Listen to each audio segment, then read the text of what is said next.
This episode is sponsored by NJM Insurance. The last thing you probably want to hear right now is another gimmicky ad. NJM feels the same way. It's why they provide award-winning service without the use of mascots or repetitive jingles. And when you upgrade to NJM, you could even save on your auto insurance. No jingles or mascots, just great insurance. NJM. To see how much you could save on auto insurance, visit njm.com/podcast. Process. It's a small word with big implications because whatever an idea starts, a process gets done. It's how big talk drives real action and people achieve their best work. At Smartsheet, we're in the process business, the go-to for managers who love pulling in the right combination of data, tools, and people from across the company to make it happen. One platform, every project, any scale. It doesn't get bigger than that. Smartsheet. Power your process. Visit smartsheet.com/power your process.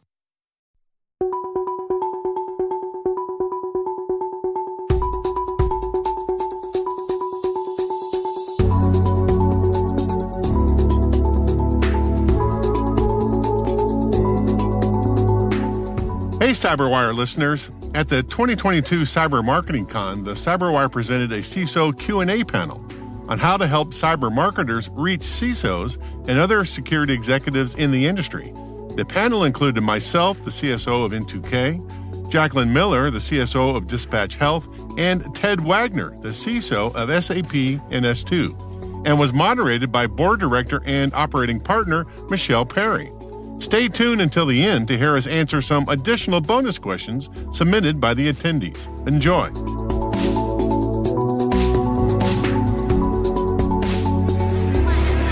right, friends, get excited about this next session.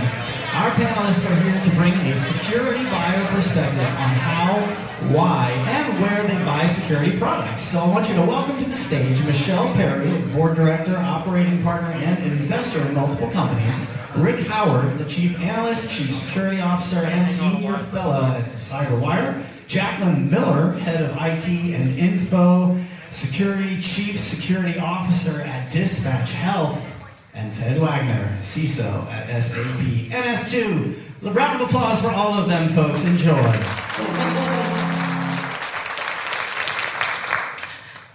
Am I on here? Okay, well, first of all, thank you, everyone, for joining us here today to educate all these cyber marketing folks here on the best way to reach you and ultimately sell you, because they don't want to just reach you, they want to sell you. You don't want your time wasted, and the sales and marketing folks here don't want their time wasted as well if their methods don't work. So a quick little background. I originally it's been a while since I was in the marketing trenches in the security space specifically, trying to break through all the security noise. I was the CMO at SourceFire and came up with pink pigs as a way to break through the noise. So that's what we did. We built a whole brand around some pink pigs. But there was a lot more to it than that. But that's how long ago it was that. But since then I've been working. That's all I remember about the pink pigs. Can you hear me now? Yeah. Okay, I will work on that. Yeah. Got it. Thank you. So since then, I've been an investor, a board member in a bunch of security companies such as Threat Connect, Backbox, and Grey Matter IO. So as you know, we have three very talented CISOs here with us today. We did a prep call, and sometimes you do the prep calls and you're like pulling things out of people, trying to get them to want to talk, and they opened up on the prep talk, like all these different ideas. So I couldn't wait for the panel to come so that we could really share these ideas. So again, just a couple little things. According to CyberDB, there's over 3,500 cyber companies in the US right now. And globally, there's 5,685. So that's your competition on getting through to these folks. So you've got to be very precise in understanding what works and what doesn't work, because your budget's never going to be big enough. And again, as we do some recession and cutbacks and everything, what's one of the first places that lots of times gets cut? Marketing? Yep. So we've got to be precise and really make sure we're not wasting money on the wrong things. So what I thought I'd do is my very first question down the panel here. We'll start with you, Rick, is what things should companies not be doing and what should they not be wasting their time and money on, besides stalking you? What are those things? How many companies did you say are security companies? 56 bazillion? 5685 globally on the CyberDB. Yeah, because I know that because I get email from all the salespeople every day, okay, from that, right? And so the one thing I would say is you're never going to get the attention of somebody like me, probably these two also, by sending me cold emails or trying to call me on the phone, all right? I don't have enough time to address all of them, all right? So that's one thing that will never work for most of our peers. I don't know, do you guys believe? Yeah, so I mean, I mentioned to you earlier, I came off the elevator and I got a cold call. And the only reason I answered... Did you whip out your checkbook right there? The only reason I answered the phone was because I'm arriving at a conference, maybe they're looking for me. And as soon as the guy started talking, I just hung up on him. I mean, it's just reality. Yeah, I agree. I try not to be rude either. I know everybody's got a job to do, but at the same time, there's such a flood of cold calls, cold LinkedIn reach outs. LinkedIn, let's talk about LinkedIn for a minute. Mm-hmm. I have had to just plain stop accepting anybody that has business development, marketing, sales in their title. I check your title, and if it's that, then I just ignore or decline your invite because I don't have the time to interact with you on LinkedIn. You might have something great to say, but at this point, I've gotten flooded with requests on LinkedIn, and it's just untenable. So unfortunately, LinkedIn is not your best friend. I mean, my standard is I have to physically meet you. I will not accept a LinkedIn request unless we have physically met. Yeah. Well, I'll give you a part two to the no cold call thing. If I don't answer you, and then your next move is to send me a note and you're mad at me because I didn't respond to you, okay? You're never going to get in the door, okay, ever, because it's just not, right? I have a different standard for LinkedIn, though. When people reach out to me, if they are actually talking about something that I've been talking about on LinkedIn, they have an idea about it, or they have a way they think, hey, I heard your thing, I think there's a new way to think about that, I will talk to those people, right? So I'm looking to solve problems, not hear a product pitch. Okay, great. Well, if those are the things not to do, no LinkedIn, no cold calling, no emails, what are the things to do? So, we talked about what's a day in a life. What are the things that you guys are, reading, listening to, going to? Who are the industry, what are the webinars you like? What are the podcasts you like? So let's start with Ted on this one. So I was thinking about it a little bit. Obviously, CyberWire is first and foremost. Absolutely. You should all be listening to the CyberWire. Right? But a variety of different threat-based sources of information. I am a subscriber to Gartner. I do a lot of research on Gartner. I know Forrester's another source of that kind of information. I work in regulated industries, so I spend time on DFAR websites and procurement websites and regulations because I have to be current on how do we do our business, which draws back to what Rick just said. We're solving a problem every day. And so I need help solving that problem, and that's where I can be. My focus can be generated. That's awesome. Yeah, I agree. I also tend to read daily, more just tech specific, newsletters or feeds or podcasts, and I really like to pick up the ones that stay with me are the ones that cross over into cybersecurity. So TLDR is a great one that I've been really hot on lately. The daily brief in CyberWire is something I check and scan through and go, what's going on in the news? Because it's super concise, and I can double click into anything that's really popping. But the things that I look for from sponsors in those briefs of where I will click in is when they are solving a problem that is industry specific. So for me, it's healthcare right now, and if there is a vendor doing something really interesting in healthcare, then I will double click on that, and then that may turn into a reach out for, to establish a relationship. Do you know what I really like about cybersecurity, the reason I'm in this field? It changes all the time, okay? It's fantastic. You're never looking at the same thing every day. It's always new. I love that about the job. You know what I hate about cybersecurity? it changes all the time, okay? You can never keep up with it, right? And so all of us are consuming sources of information that we can use in our job, right? And I was an early podcast listener long before we even had names for podcasts, because it was an easy way to inject information into my daily life while I'm doing other things. You know, I'm doing the dishes, or I'm walking the dogs, or doing the laundry. I can learn the new thing about whatever cybersecurity widget's going on by just as it comes into my ear. So podcasts are a huge way to get your information out to the crowd you're trying to get to. But also, like you guys were saying, reading, right? I'm a giant advocate for just reading books in general, especially for your marketing people and your sales people who are trying to get on the same page with highly technical cybersecurity people, right? Reading a book or two might be the way to get that done. So those are my two big sources of information. I mean, I'll just add one more example. So zero trust architecture is really a great buzzword right now. And so my company offers cloud services, software as a service. And one of the meetings we had with the customer, they said, we need to make sure you have zero trust. And I said, well, what aspect of zero trust? And they said, I don't know. The CISO said it has to be zero trust. And I don't know what that is, but it has to have it. And so if you have it, and I can say yes, then we're good. So I'll turn my geek meter up a little bit. I went to NIST. NIST published a document that said these are the characteristics of a zero trust architecture, and that's my roadmap. So if you want to know what my where's my water hole, where am I drinking water, is where do I have that connection between a concept and this discrete elements of it, the characteristics of it that I have to actually implement.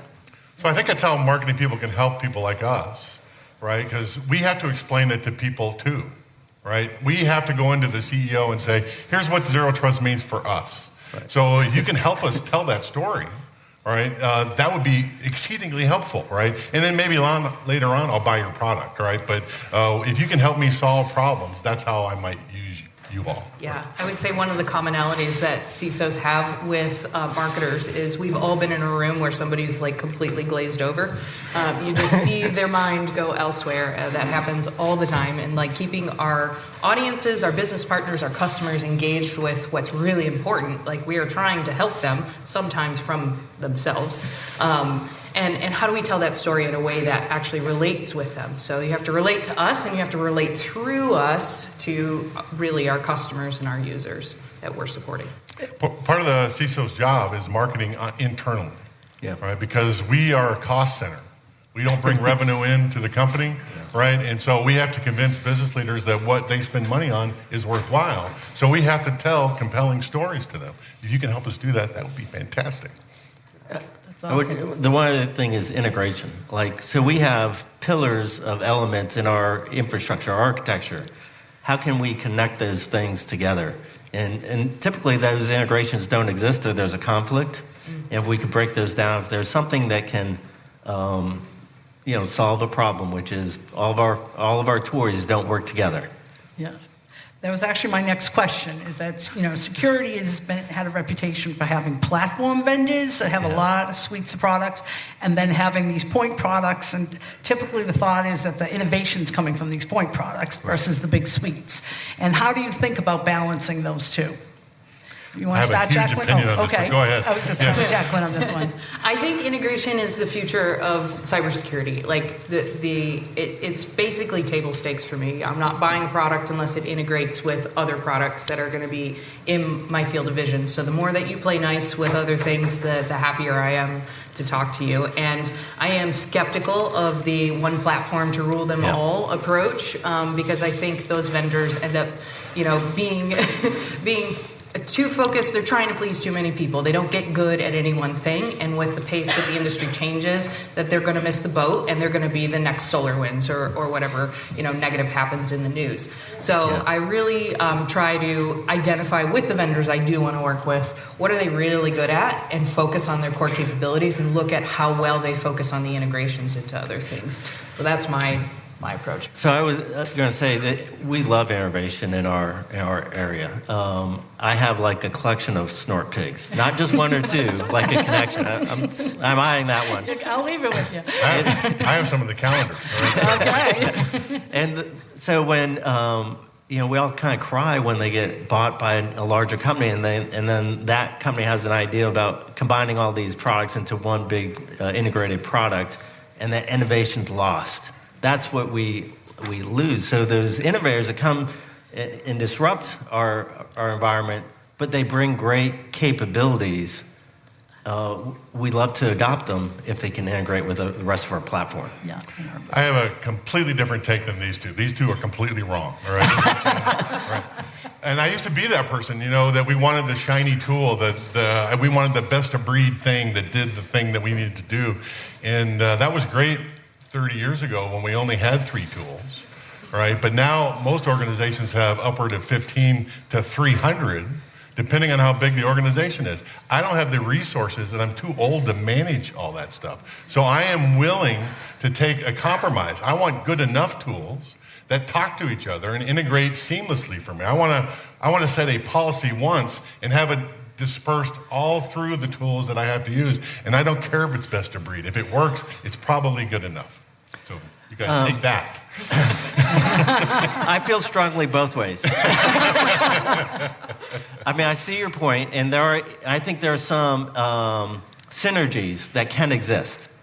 So a simple example is Splunk, which is really log analysis, and enterprise security. It's kind of managing that workflow. You could have your own enterprise security as a separate product, but it does seem to work within the Splunk world.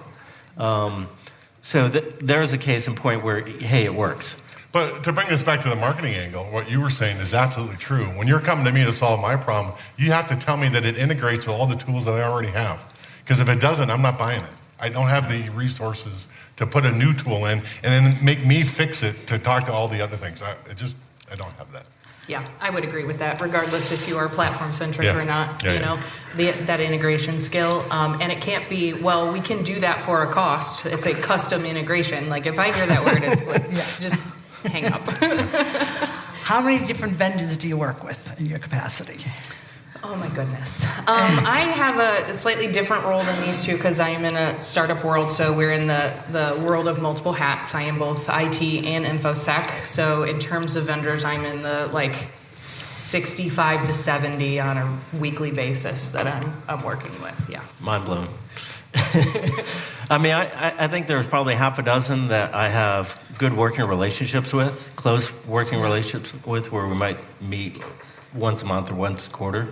But to the IT aspect of it, so cyber doesn't work in isolation. You have to work with your IT brethren. And so that is another universe of of products that have to exist in your ecosystem and be secure. Yeah. So I get invited to the IT meetings, which is dozens. At the CyberWire, we're a startup also, and so we run the entire business on 100 SaaS applications, right? And because we're small, we don't have the budget for big zero trust programs or big intrusion kill chain prevention programs. Because we're small, we focus on resilience. We need to survive the thing that's going to cause damage to the company, cause material damage to the company. That's where we put our resources.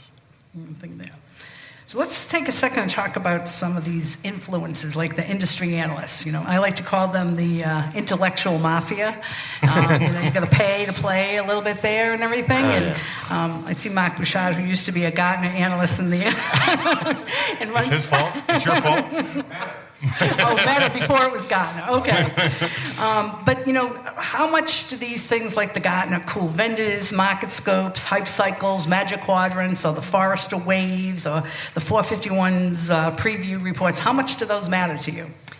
I hate to say it, they matter. I feel a little bit of resentment every time that I look at a Gartner Magic Quadrant or the Hype Cycle, but frankly, I need to go there for a consolidated view of what vendor should I start with. It doesn't mean that I'm, going to land on those top vendors. That's the only thing I'm going to look at. But if I can look at who the competitors are to the top ones, maybe I'll find a better fit. So unfortunately, Gartner for me is here to stay, and they're a necessary evil in my world. I think the pay-to-play aspect is probably the thing that rubs me the wrong way the most about their model.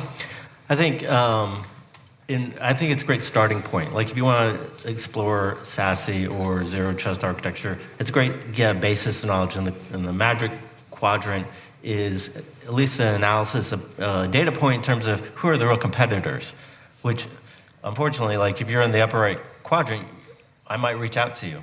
And I get rubbed the wrong way with the pay-to-play aspect of it. But keep in mind, Rick mentioned it, we have to explain these concepts to our executive team. And they've all heard these buzzwords, but they don't understand them. So I have to be able to translate what zero trust architecture actually is, but then I have to do the technical research to understand how I can actually implement it with my existing infrastructure. So I have to go many levels deeper, and many times Gartner won't help me there. Yeah.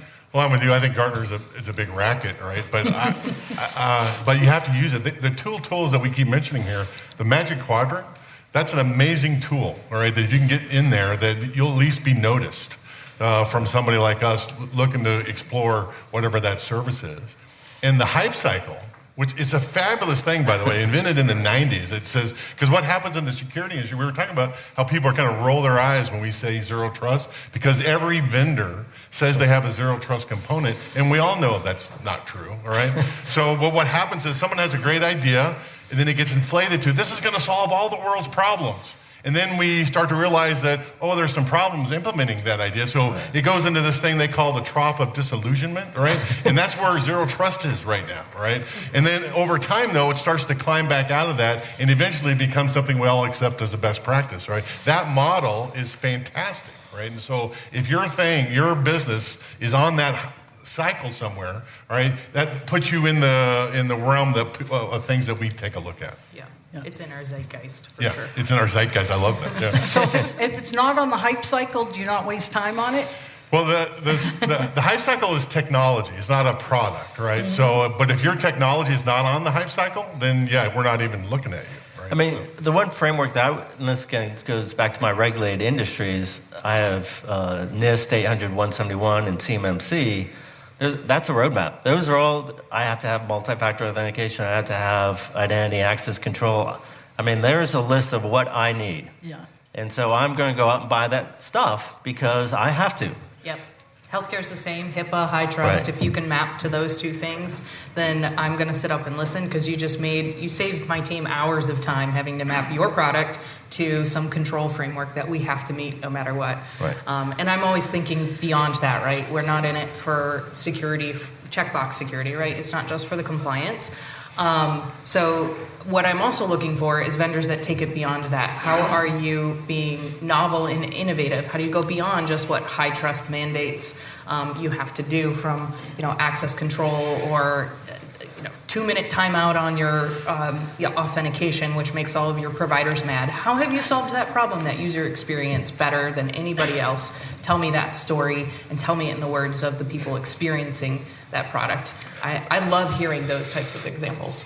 I want to double click on what you said and just reemphasize the NIST cybersecurity framework. Yeah. If you can take that little document and map your product to those things, okay, if I'm looking to buy those things like Ted is doing, all right, and you can come and explain how you solve that for us, that's a win, okay, it's a huge win. And here's where you get gravy or whipped cream or the cherry on the sundae is like if it's some sort of infrastructure tool like identity or a VPN service, if you give me data analytics on top of that, meaning I can collect some logs and run data analysis against those logs for that function, I love it, right? So it's more than just, hey, I have a function that does identity for you. If I can now do analysis on the folks that logged into my system because the logging is right and it integrates to my SIM, perfect. Yeah. Okay. What other things do you find useful from vendors? Are there, how important are free trials and evals, vendor-created research, explainer videos? What of those things do you like? I don't need AirPods. Oh. Yeah. You sure? Airplane? Don't try to bribe security professionals with fancy tech devices. That's been a recent one lately coming out of the other conferences this year. I think it rubbed me the wrong way as well, where I felt like I was being bribed into having a meeting. I'm not doing it. And my team won't do it either. And you might even get blacklisted for a year on our list of vendors that we'll talk to. What I do like to see is, I think we already talked about how hungry we are for information. So if you're sponsoring an event where my peers are going to get together and talk about a really important problem, and we're going to share some really interesting information, regardless of your product is involved in that space or not, then I will pay attention. I'll sign up for your webinar. I will go in person to have that discussion and create that space. I don't have time to set up that environment in my day. I'm working for my company, so looking to the vendors to provide that efficiency actually helps me out a lot. A great example is the Verizon data breach report. I mean, that's kind of a standard we all read every year. Yep. Kind of ebbs and flows in quality, but I read it every year. I'm going to go to that page. I'm going to give them my contact information, and I'm going to go read that report. So that kind of, if you sponsor research that is important to me, absolutely, I'm going to go find it. So two things there, right? I was just telling you before we had this panel, a company called Expel put out a one-pager about how adversaries traverse the intrusion kill chain in their cloud environments. They talk about all the APIs they use. They talk about the services those cloud they leverage in those cloud attacks, right? And they just gave that to us. Talk about helping me explain the story to my senior leadership and to my own personnel. They made it easy to tell that story. So marketing people, you have all these great graphic people. They know how to tell stories well. Help me tell those stories. The second one I want to double down on what you said is on the bribing part.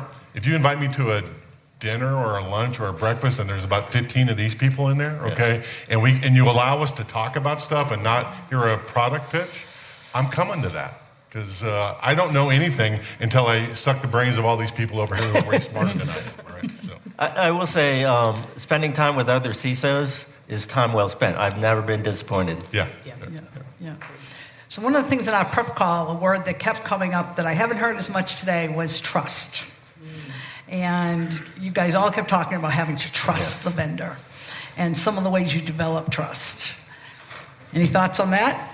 Yeah, I think, when you're starting a relationship with a vendor, that POC process, I've had vendors that have said, okay, you got to put some skin in the game. And I know when you're a startup and you need money's tight, we're especially going into a market where dollars are going to be tight, but that POC, that ability to see your product, see how it works for real, touch it, feel it, get it up and running fast without having to spend a dime, actually builds a ton of trust with the team. If you can get my team to advocate for you, then you've pretty much won 80% of the battle in terms of me getting to sign on the dotted line to spend the dollars.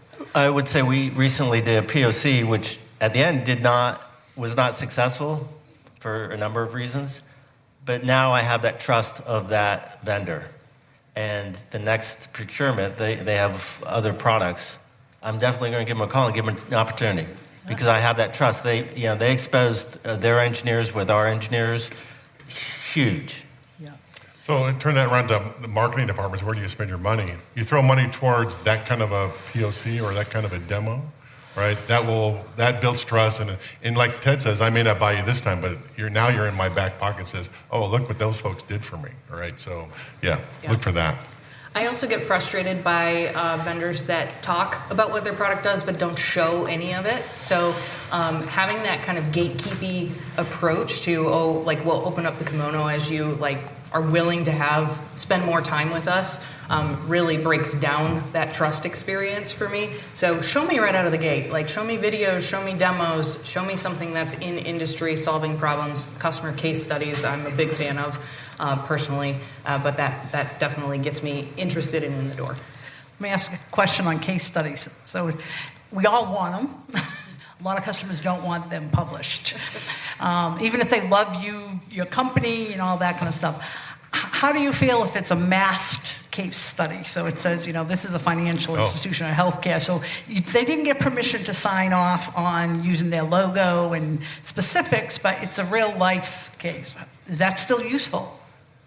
Yeah, I think so. I mean, it's harder. It doesn't jump off the page as quickly, when it's a name, somebody in my industry that I recognize, the healthcare system, etc. But it's still useful information. I'm looking for the story inside of it and how that relates to my business more so than I am looking for the specific customer that it's about. Yeah, I always look at the data that's presented. So my background is economics, I mentioned. So data, looking at data, and there's different qualities of data. Like if you can get transactional data and then do analysis against it and make conclusions of it, then that's great data. Yeah. Some of us know that survey data is less helpful. Oh, yeah. I don't read survey data, okay? 4 out of 5 dentists recommend it. We've surveyed 100 CISOs, and they think, zero trust is great. Okay, yeah, I'm not doing that. Also, I'm not going to participate in the case study. I don't have time, all right? I don't care about your marketing problem, right? So, does that help? So everyone wants them, but nobody wants to do them. Nobody wants to do them. Is the challenge. And you see the ones that do them, and you go, how did their legal department approve that? Yeah, I was going to say there's some disclosures. Listen, I don't sleep well at night because I know where all the risks are. I might confide in a fellow CISO about some risks. I'm not just going to share it with the world. Yeah. With my logo. Yeah, years ago when we were selling to a hotel chain, not a Sourcefire, a different company, we actually ran an ad and it had one of the hotels in there featured as our case study. And literally, this was when they still got magazines. I'm dating myself on this, but literally the magazine. What are those? I've read about those. And they were like this thick for a while. So literally the magazine came out, and within a week we had Marriott, Hyatt. There were 5 of them had inbound called us from that ad, and it was a very light feature, but the power of that brand that all these other CEOs said, hey, go find out what our competitor is doing and get us ahead. So that whole thing of keeping up with the Jones. I will say, maybe this is not a compliment of me, but when I do reach out to a company and say, hey, I'm Ted Wagner, I'm the CISO for my organization, I would like to talk to someone about your technology. If it doesn't get routed to the right place, or I don't get a call back, or if I've exposed myself with my phone number, my email, and said, please call me, and they don't, or the wrong person calls, or they're confused, I feel like... What's an acceptable time for that call back? Definitely within a week, but 48 hours is probably optimum. Okay. I have one data point for the case study, take it for what it's worth. In my last job, I worked for a security vendor. And if there was a success story with our product with that customer, the marketing folks would go in and say, we'll give you a discount on the price on your next version of this if you do the case study for us and allow us to put the logo on, right? So there was some success with that. I don't know if that works every time, but I have seen that work. Right? It can work in the startup space, especially. When we're looking for budget, we like the publicity, the partnership, balancing that with risk and making sure I'm not exposing to the world, all of our... Well, that's a really good point, because if you're a startup and you can associate with some big security vendor, okay, I must be good enough to be their good customer or something. I didn't think of that. Exactly. Yeah. So as we continue on the trust, let's talk a little bit about evangelists and everything. Again, with the pig here, Marty Resch wasn't as well known 18 years ago when we were doing this thing with the pig, and it's quite the evangelist today. Rick, over the years now, huge evangelist here. Who are some of the other evangelists that you listen to, and can a company create their own evangelists? I think in the case of, I have one vendor, one of my half dozen that I trust. They will have a lunch with me, and they'll bring someone that has been in the community, that has real security creds, and just sit and talk. And they can elicit a lot more of me explaining, well, these are my problems, because they've established some trust with someone who speaks my language. Not everyone speaks our geek, but if someone is credible and is an evangelist and can articulate, they can open some doors and elicit some conversations they wouldn't normally get. I would agree with that. I actually really enjoy those types of conversations with leaders in the cyber field. And obviously, I'm a little bit younger than those on the stage. Wait. What are you saying exactly? I really appreciate you all cameras. That's really what I'm saying. Next time. Whippersnapper. There's one in every crowd. No, but that's really building those relationships with people that have been in the industry longer than me, at where I'm at, and kind of the midpoint in my career, is incredibly valuable. And those are the people too, where I will explore new companies, the ones that are emerging and that I wouldn't normally look for when running my business, because if those people have a relationship with those startups and they're advocating for it, and someone I deeply respect, then I am going to go look and see what they're doing. It may not be the right time for my company to buy. I'm not willing to take that risk yet, but I will watch that company because they've advocated for them. I've had previous experience with this. In my last job, I worked for the CEO, and my first day on the job, he immediately started sending me out to events that he didn't want to do or couldn't do. All right. So after I was there for like 6 years, and at the end of that run, we had like 15 of these evangelists around the world going in and talking to customers. But there are some very specific requirements. They had to be former CISOs, right, who had been in the trenches, right? They can't be marketing people. They can't be salespeople. They need to have the experience, the marks on their back from doing the job, right? So they can go in and have a little rapport, okay, with the CISO that they're talking to, right? And so, and they needed to be high up in the company. They couldn't be a manager. They couldn't be a director. They needed to be a VP or somebody higher than that could speak for the company. All right, so that means they had to understand the product as well as any of the product managers. They needed to understand the finances of the company as well as the CEO. They needed to be the stand-in for the senior leadership team. All right, and so when those folks walk into a CISO and have a conversation with them, they have instant gravitas, right? And so when they say, yeah, I think what you're doing is not going to work, that CISO will say, I need to consider that opinion. You may not agree with them, but at least they need to consider it. That had that worked a lot in many occasions. Yeah. I will say, so my company, we offer software as a service to customers. And we have security posture around our products. When the sales team talks to the customer about how good our security is, they may not have the same gravitas as Rick is referring to. So I get called to meetings to talk to the respective security team to articulate what exactly our security posture is and how we do our security so they can go back to establishing trust. Because we're going to process their data that's as sensitive as it gets. So there has to be this mutual trust. Yeah, it's the same within my company too. We have partners and we are sharing patient data, and there's a lot of regulatory risk if we get this wrong on both sides, in terms of financial penalties and reputation. And so the growth team will have the conversation with the partner, but ultimately they aren't going to send us any patient information or refer any patients to us until they've had a conversation with me and my senior team to ensure that we're doing all the right things and that we're going to take care of that patient data the same way they would or better. So I'll double down on that just to make a point.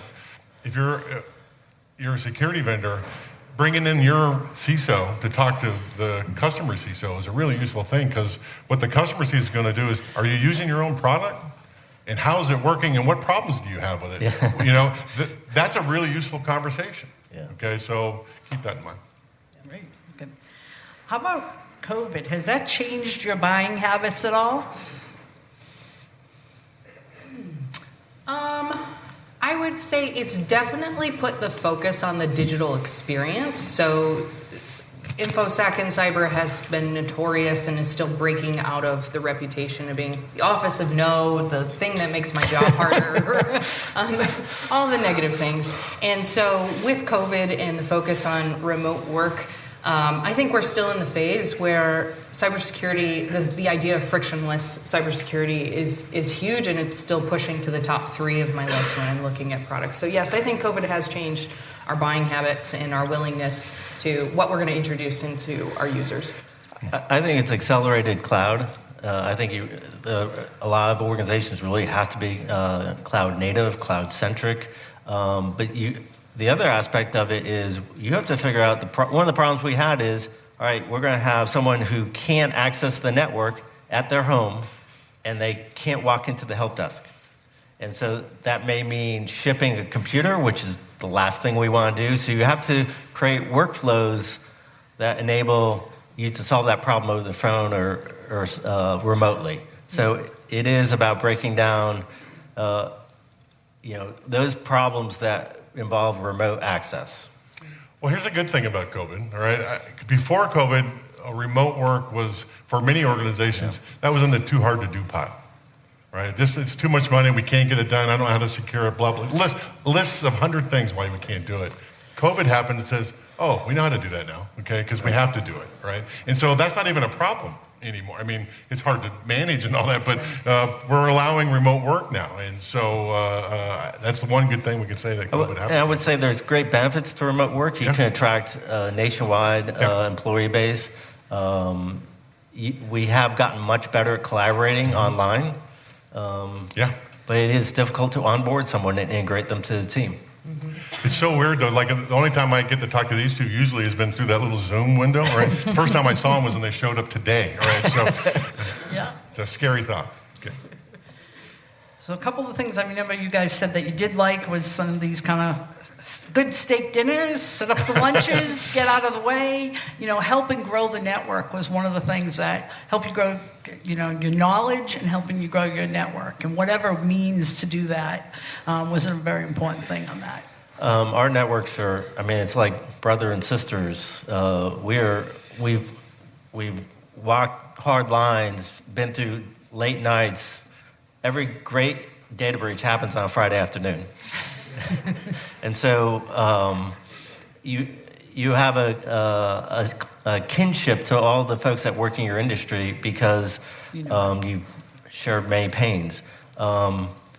So to build that out, to an introduction or to expand that network is our bread and butter. Yeah, definitely. And I think the talent shortage too is, continues to plague us. We're constantly looking at ways to grow our teams, our staff, not just by headcount, but by their skill sets as well. So that network is critical to us finding those creative paths to build better teams. And it's, I'm not trying to steal from either of them. I want to see everyone succeed in our industry. And it takes a village in order for us to succeed at dealing with this issue. From a marketing angle, CISOs are trying to, get better in their craft and, get promoted to be the big time folks. And there's a couple of ways they think, right? One way they get their word out is they present, and they may be a little tentative about getting accepted at conferences and things. So at your conference, if you invite a couple of CISOs to speak, right, that gives them a chance to get some experience. That's a way you can get to know them. You're not trying to sell them anything. You're interested in their ideas. That's a way to get them in the door. And the other thing that CISOs think they want is they think somewhere in their career they want to be on boards. So if you can have these dinners or breakfasts and things and bring in a board member to say, hey, here's what you need to know to be a board, you're going to get people to show up at that. Okay, so that's another way you could do it. Great. Anything else you guys want to add before I open it up for some questions? Questions from the audience? Well, you're all going to get back to work and someone's going to say what you learned. So come on, have a question. You got somebody back here? He's getting the mic? But not him, okay? Anybody but me? Anybody but him. Okay. Oh, I'm sorry, then we're going to get Go ahead. All right, I'll do it. So you mentioned downloading the Verizon DBIR. Thank you. I started that and led the team for a long time. Don't do it anymore. When I was there, I was absolutely adamant about not requiring registration in order to download. I guess that's changed. And I'm wondering how big of a disincentive that is for you to download research. Obviously, you'll do it for the DBIR, maybe because you were reading it beforehand, but you see some new report. Is that like just not going to do it, I'm going to work around it, or okay if it's good enough? For me, it's definitely a question. I may only, I might pull the trigger maybe half the time. I'll see something I'm interested in, and I'll question how willing am I to give up my personal information. Mm-hmm. Yeah, it's really I'm always trading off the cold call, the cold email, the cold LinkedIn reach out that it's going to happen immediately after. Just the noise that comes at me by submitting my information. I've tried the having a separate email address. It doesn't work. Once they've got your name, they can figure everything else out. I think it really does depend on the quality of the research paper that I'm going after. If it's something that has a reputation, or it's from a bigger research firm that's partnered with the vendor, then I'm willing to do it. If it's a white paper that is self-published and it's not something that it's interesting to me, but it's not burning, don't put the gate on it. Just don't. You'll have more interaction and more likely that I will engage with that white paper and then reach out because of it by not having to register. I have a slightly different take on that. If I have something I want to read, I'm going to give you the credentials, because on the back end, it's so easy to automate dumping that to a spam folder, right? So I give my credentials out all the time because that stuff works, right? So I don't really care that much about it. Interesting. Yeah. Cool. So I'll give a little bit of context on this, but not really a question. Well, I'll phrase it in a question. Any advice you have for vendor websites? And so the context there is, as a marketer who creates content, there's the obvious analytics of, if it looks too verbose, if it looks too heavy, no one watches it. On the cybersecurity side, if it doesn't have the detail that folks want, integrations, details, what are you actually doing, it's useless. So there's this really tough battle between too high level, too low level, and the right information at the right time. And it all goes to a website. So there's some things that some folks are doing. So Axonius is here. I know they're one of the few that actually prioritize persona. This is the CIO, this is the CISO, they know where to go. There's a home page. So open-ended, but I'd love to know from you all what you think about most hated aspects of websites. What's the most useless page you've seen that you see everywhere? What's the best thing, how you consume content, how much time you're willing to give a website, that sort of thing. I think if I get confused as to what the products are, product naming, if I can't figure it out, I'm going to just give up and walk away. That's a good point. That's a really good point. I know some companies that and I've used them in the past, but I got so confused by the naming, I didn't know what the products were. I couldn't figure it out, and I really don't have time to decipher it. The other thing is if the context back to the cybersecurity framework, or something that gives me context to I know what this product actually does. That's really helpful. Yeah, I would agree on that and probably double click into that. If you have similar products, or levels of products, but you don't compare them, then I'm going to be super confused and walk away. I actually see that a ton, where especially in the XDR, extended detection response. What is that? Yeah. What is XDR? What is MXDR? What is MDR? Yeah. What is EDR? Can you compare the 7 flavors of it on your website together, please, for me, so I know? That's the type of information that or the level of detail that I'm generally looking for. So I think what you said is right. There's two kinds of content: is what your product does, and then explainers about here's what zero trust is, here's what XDR is, and they need to be obvious and separate. Okay, so just keep that in mind. The second thing I would say is I always look at the about page on the leadership team. If you don't have the CISO on the leadership team and you're a security vendor, well, I'm not talking to you. Okay, you don't think security is important. All right, yeah. So and that person doesn't even have to be on the leadership team. You just have to think that at least he's important enough to be on the web page on your leadership team. Yeah, true. Funny story, I did a naming project for a company many years ago, and 20 people in a room were fighting over what product was actually that. No, that's not our product that does this. I'm like, how the heck are your customers going to know if you can't, as the management team here, even decide which product is which on the names? Yeah. And I will confess, SAP, we change the names of our products so often, I don't even know half what the things do. So guilty. Guilty as charged. Okay. Got it. Got another question coming over here? Hi, I'm Kayla Rice. I'm with SpyCloud, and my question is about the layers of engagement that you guys talked about, from kind of the case study and being with your peers and the dinners. How involved would you be or are in maybe a customer advisory board or some sort of executive retreat where it's less about just kind of a quick hour or 2 hours, but really a full engagement experience? I think you catch every CISO at a certain point in their career, in their lives, or season in their companies, and it's really going to depend on their availability. My availability to step away from my job for long enough to engage in something like that is going to be the biggest blocker. But yeah, would be interested in that if life aligns, essentially. You have to realize that we are whole people and we're doing 7-day-a-week jobs, so that's your biggest challenge. Yeah, I would concur. Like a day away is a high watermark to overcome. I mean, it sounds attractive, but the reality of I just came off a vacation. I flew in last night to do this thing. It's because I know Ted forever. He did this for me. I owe him a couple of favors. He came in from Italy, so we won't feel too badly that he is jet lagged. So if I say grazie or prego, it's all good. So, another question? Can I answer one? Yeah. I would say those customer advisory boards are very specific niche environments. You're not trying to get new customers there. You're trying to reach out to the customers that love you and are deeply invested in you. So those are the ones you're looking for, and the reason you bring them is because you want their ideas about how to make it better. And if that is just pro forma, that you're never going to listen to them, and they think that, then it's not going to be a useful exercise. So, those half dozen products that we use that I trust, if they want me to be on an advisory board to contribute back to the development of those products, that's attractive. And they'll invest more money in you because of that, all right? Because they believe that the roadmap is being developed because of some of the ideas that you had and how you use it in the real world. Sorry. Okay. Hi, I'm Megan Garza with Fronis. Rick, you had mentioned that you don't give much merit to survey data.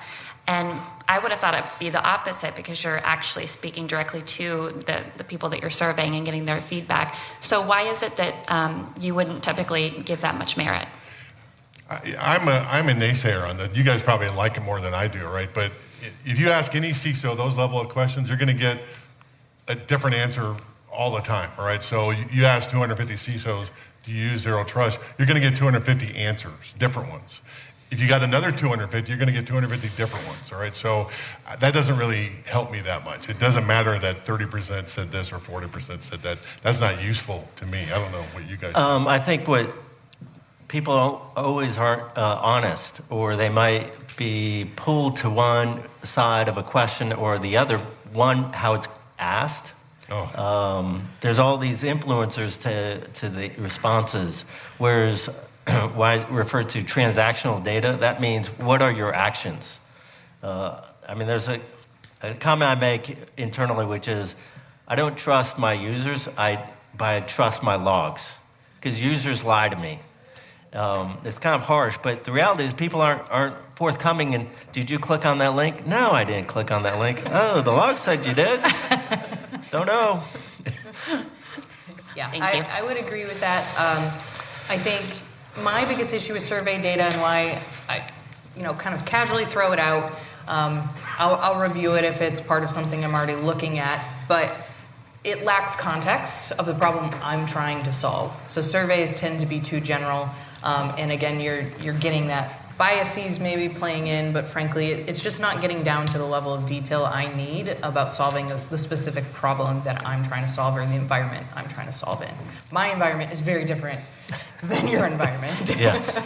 I would also just say that the spectrum of talent in the CISO world is vast. Mm-hmm. There's the pool on the left side that don't have that much talent is vast, and there's a handful that are really good. In the survey that you got, I'm pretty sure you don't have the top 10. That's all I'm saying. Yep. Okay. Any other questions? No? Oh, we got one here. I have one. Just with the, knowing with the pandemic, everybody met virtually, and you said you've met these people for the first time, but you also said there's a lot of value from getting together with other CISOs. Going forward, knowing that live events are back, do you have a preference? Is virtual better because it's easier? Or regional events, local travel? Sounds like national is somewhat out of the question because it's hard. Good question. Go ahead. I would say I think it's got to be a mix now, right? I'm looking for the right blend. I want to get out of the house. I'm tired of looking at my husband who works at home, in the office next door, i.e. my kitchen. So I do appreciate those, and if they're regional, it's easier for me to access. If they're events that are tied to some of the bigger conferences, then I may do national travel, and willing to attend or bolt on to that experience or that schedule. I really like what's become more common through COVID is ones that are linked to a community that I get added into. So a Slack group, a WhatsApp group where there's chat afterwards, or a reoccurring kind of virtual event that we join on a quarterly, monthly basis that I can engage with more often. From a virtual standpoint, I appreciate that more than just the one-time event. I will say that we have an ad hoc CISO breakfast club, we call it, and because of our schedules, we don't physically meet as often, but we post-COVID, we've started to do more of that, but we may inject like a Zoom meeting, a Zoom happy hour, just to kind of connect and make sure we're still connecting. I find that I have the same habits for CISO interactions as I do for my meetings at work, which, I get distracted, I'm looking at Twitter, I'm doing LinkedIn, and trying to pay attention. They're not as effective to me, so I'm probably not going to go to the Zoom meetings. Any others there? Okay, well, thank you all for participating in this. Yeah. I know I learned a lot here, and I'm assuming that everybody else out there did. If you didn't learn anything, you're either kind of cocky or I need your resume because fast for companies that I know that are hiring. So one or the other there. But again, thank you all for doing this. Absolutely. I know you're all super busy, and thank CyberWire for putting together this panel and everything. So thanks you. Everybody. Thank you.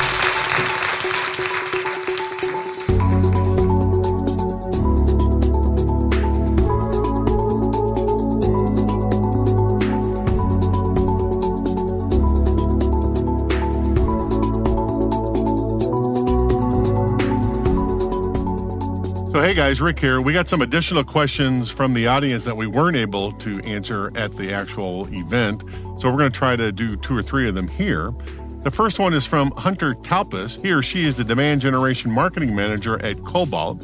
Asks, how do you utilize LinkedIn? And do you have any experience with LinkedIn live stream events? Well, for me personally, I use LinkedIn all the time, mostly to stay in touch with my network. But all 3 of us, Ted, Jaclyn, and myself, we have no experience with live stream events. Still, we would consider watching one if the subject was something we were interested in. For me, the kinds of content I'm looking for in 2023 is anything to deal with implementing zero trust, intrusion kill chain prevention, resilience, and risk forecasting.